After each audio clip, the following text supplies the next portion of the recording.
The poem Rain on the Roof has been composed by the famous poet and writer Coates Kinney.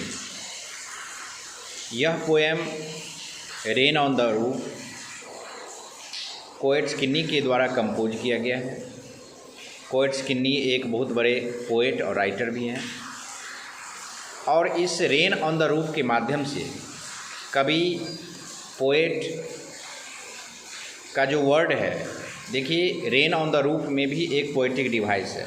Rain on the roof, R sound repeat हो रहा है, इसका मतलब इसमें भी एक पोएटिक डिवाइस है जिसका नाम है एलिट्रेशन।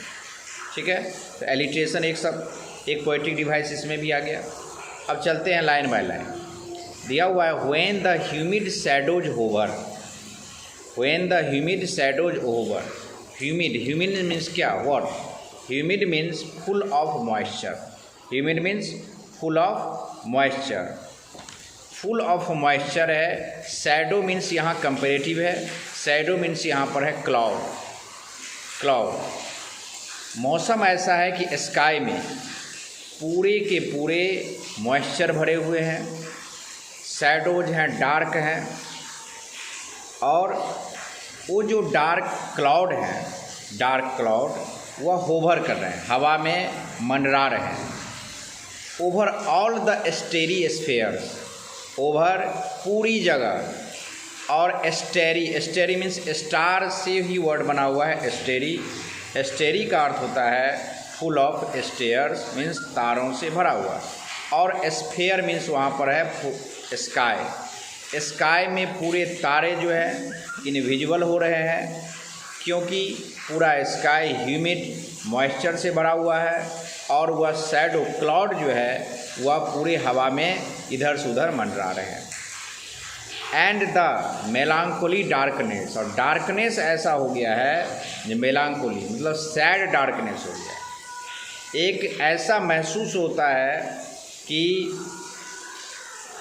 पूरे फुल ऑफ इसका अंधेरापन है, स्काई जो है सो पूरे मॉइस्चर और डार्क क्लाउड से भरे पड़े हैं, पूरे तारे जो हैं सो आकाश में इनविजिबल हो रहे हैं, और एकदम सैड जैसे ऐसा महसूस हो रहा है कि शोकाकुल है, और डार्कनेस ऐसा है जो महसूस कराता है कि सैड इन्वायरमेंट है।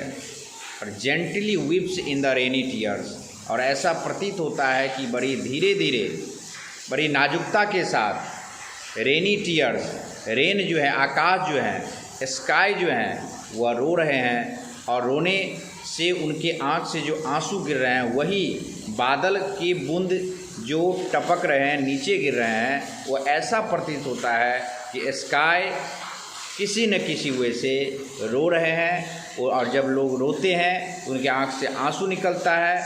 वही रेनी टीयर्स जो है, रेन का जो टीयर्स है वह रेन ऐसा प्रतीत हो रहा है कि स्काई रो रहे हैं, और वह रेन के रूप में उनकी आंसू नीचे गिर रही है। इस 4 लाइन्स में ये प्रतीत होता है। मतलब ये समझना आपको ज़रूरी है कि रेन इन द रूफ का जो फर्स्ट 4 लाइन्स है उससे यह पता चलता है कि पूरा स्काई, पूरा क्लाउड जो है मॉइस्चर से भरा हुआ है, और उसमें क्लाउड जो है सो हवा में मंडरा रहे हैं, और तारे जो हैं आकाश में वो ओवरऑल इनविजिबल हो गए हैं। मेलांकोली डार्कनेस, कैसा डार्कनेस? तो मेलांकोली सैड डार्कनेस है, अंधेरा पड़ा हुआ है। ऐसा प्रतीत होता है कि क्लाउड जो वर्षा के रूप में नीचे गिरती है, उनकी जो बूंदें गिरती है, ऐसा प्रतीत हो रहा है कि स्काई रो रहे हैं, और उनकी आँखों से आंसू मीन्स रेनी टीयर्स नीचे गिर रही है। ये पूरे सैड इन्वायरमेंट को दर्शा रहा है। उसी में एक नई खुशखबरी आ रही है, नया प्रतीत हो रहा है। लास्ट की 4 लाइन्स में हम चलते हैं। What a bliss, what a happy, what a enjoy to press the pillow. एक ही चीज़ पोएट को थोड़ा अच्छा लगता है यहाँ, कि जब रेन हो रही है तो अपने घर के नीचे एक चैम्बर में, एक रूम में, उनका जो रूम है वो कैसा है, कॉटेज चैम्बर, झोपड़ी है, कॉटेज है, छोटा घर है, उसके अंदर में एक चैम्बर, एक रूम में वह रेस्ट में है, सोए हुए हैं, और उन्हें जब साउंड आती है, वर्षा की बूंदे की साउंड उनके छत के ऊपर गिरती है, तो वह कहते हैं कि व्हाट ए ब्लिस, थोड़ा आनंद आ गया क्या, टू प्रेस द पिल्लो। और वह आनंद से उसकी बूंद के साउंड को से वह अपने पिल्लो को अपने हेड से दबाते हैं। Of a cottage chamber bed, कहाँ पर है, कहाँ से, तो अपने कॉटेज चैम्बर, छोटा सा घर है, उसके अंदर में जो रूम है उसके बेड पर वो सोए हुए हैं। और वह बूंद को सुनकर, बूंद के साउंड को सुनकर, जो उनके साउंड जो है उनके रूप पर पड़ रही है, तो रूप पर जब साउंड पड़ती है तो उसको सुनकर वह आनंदायी हो जाते हैं और पिल्लों को अपने हेड से दबाते हैं। And lie listening to the patter, और बड़ी आराम से लेटकर उस पैटर एक साउंड है, वर्षा जब गिरती है किसी छत के ऊपर जो साउंड निकलता है वह पैटर साउंड है, बड़ी आनंदपूर्वक उसको गौर से सुनते हैं अपने बेड पर लेटे हुए ही। Of the soft rain overhead, और उनके ऊपर, ओवरहेड मतलब उनके माथे के ऊपर छत है, छत के ऊपर जो गिर रही है उसका साउंड जो है, रेन साउंड, वो पैटर है और वह सॉफ्ट से गिर रही है, उसको सुन करके वह बड़ी आनंदित प्रतीत होते हैं और आनंद से वह अपने हेड से पिल्लो को, तकिया को दबाते हैं। तो एक शुरू का जो 4 लाइन्स है उसमें पूरा सैड साउंड भरा हुआ है, मेलांकली साउंड भरा हुआ है, और अंतिम जो 4 लाइन्स है इसमें क्या है, ऐसा प्रतीत हो रहा है कि थोड़ा उसी दुख के घड़ी में, सैड में थोड़ा सा इंजॉय, थोड़ा सा हैप्पीनेस प्रतीत होता है कि इन्हें अच्छा लगता है वह पैटर का साउंड, ऊपर वर्षा की बूंदे का साउंड जो उनके छत के ऊपर पड़ती है, और वह सुन करके पोएट थोड़ा हैप्पी होते हैं और अच्छा उनको लगता है। कहने का ये सेंस है यहाँ कि यह रेन ऑन द रूफ, इसमें पोएट की यादें जुड़ी हुई है, जो बचपन में उनकी मदर के साथ उस कॉटेज में जो बिताए हुए समय हैं, उनमें कैसे उनकी मदर बड़ी प्यार से उनको रात में स्टोरी सुनाते थे, बड़ी आराम से रखते थे, लेकिन वह मदर तो अभी है नहीं। तो जब वह पैटर की साउंड, वर्षा की बूंदे की साउंड उनके ओवरहेड पर पड़ती है और उन्हें लिस्ट सुनते हैं ये उस कॉटेज चैम्बर में लेटे हुए, तो इन्हें अपनी मदर की याद आ जाती है, जो कैसे ये साउंड सुनाती थी, कैसे स्टोरी सुनाती थी और कैसे हमें ये अच्छा लगता था। ठीक उसी तरह when the humid shadows hover, जब पूरे मॉइस्चर भरे हुए हैं आकाश में, over the starry sphere, sphere means sky, यहाँ पर है starry means full of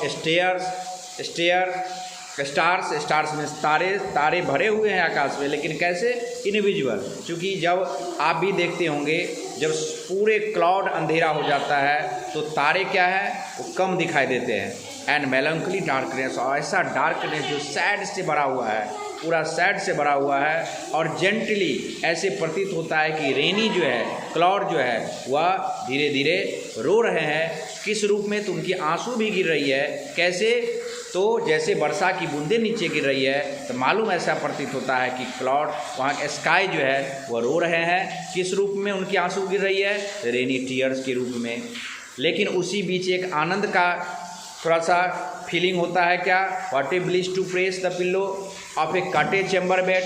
cottage chamber bed में कभी पोएट लेटे हुए हैं, उनके ओवरहेड पर जो पैटर की आवाज़ पड़ती है, वर्षा की बूंदे की जो आवाज़ है, वह पैटर साउंड है, वह पड़ती है, उन्हें बड़ा अच्छा लगता है और वह अपने आनंद से, उस आनंद से अपने तकिया को क्या करते हैं, प्रेस करते हैं अपने हेड से। तो ये फर्स्ट पैराग्राफ का था। इसमें मैं आपको बता दूं कि एक थोड़ा राइमिंग स्कीम में इसमें है। देखिए, अगर फर्स्ट को ए लेते हैं तो ए बी सी बी आता है, ए बी सी बी आता है। इसके बाद लास्ट का 4 लाइन्स में डी ई एफ ई आता है। ये आपका राइमिंग स्कीम है। दूसरा है कि इमेजरी है, इसमें इमेजरी पोएटिक डिवाइस आपको बताया गया था। इमेजरी है इसमें। इमेजरी में क्या है, तो इमेजरी में 3 वर्ड है। पहला मेलांकली डार्कनेस, सैड साउंड है, डार्कनेस भरा हुआ है। दूसरा है रेनी टीयर्स, वो भी मेलांकली है, किसी न किसी ह्यूमन फीलिंग को दर्शाता है। स्टैरी स्पेयर, ये भी इमेजरी है। दूसरा मैं आपको बता देता हूँ इसमें रिपीटेशन एलिट्रेशन भी है। देखिए फर्स्ट लाइन में ह्यूमिड होवर एलिट्रेशन है, एच साउंड रिपीट हो रहा है। इसके बाद स्टेरिस्फीयर एच साउंड रिपीट हो रहा है सेकेंड लाइन में, ये भी एलिट्रेशन है। इसके बाद चलते हैं हम लोग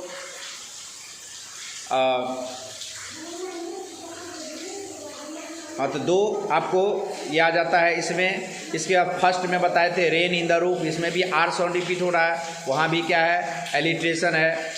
इसके बाद press pillow P sound repeat हो रहा है, ये भी एलिट्रेशन है। कर्टेज चेम्बर सी साउंड रिपीट हो रहा है, ये भी एलिट्रेशन है। लाई लिसनिंग ये भी एल साउंड रिपीट हो रहा है, ये भी क्या है तो एलिट्रेशन है। तो इतने सारे वर्ड में एलिट्रेशन पोएटिक डिवाइस है। तो मुझे आशा है कि आप लोग इसको समझेंगे और वर्ड को याद करते हुए आगे बढ़ेंगे। Thank you very much.